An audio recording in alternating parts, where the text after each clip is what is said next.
Sir, એકવાર બાળકને plaster થઈ ગયું તો એ પછીની આગળની ટ્રીટમેન્ટ શું હોય છે?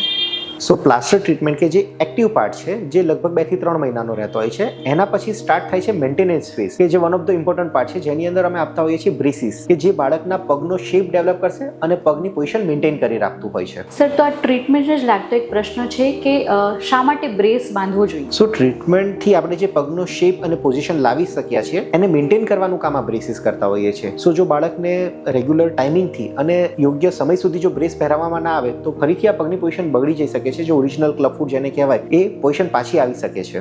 સર, જો આ બ્રેસ પહેરવાનો હોય તો બ્રેસને કેટલા ટાઈમ પહેરાવી રાખવાનો બાળકને? અને રૂટીનલી જ્યારે બ્રેસ પહેરાવે ત્યારે બાળક રડે, બ્રેસ પહેરવાની ના પાડે તો એ દરમિયાન માતા પિતાએ શું કરવાનું? સો જેવી ટ્રીટમેન્ટ અમારી પતે એના પછી અમે તરત બ્રેસ આપી દેતા હોઈએ છીએ.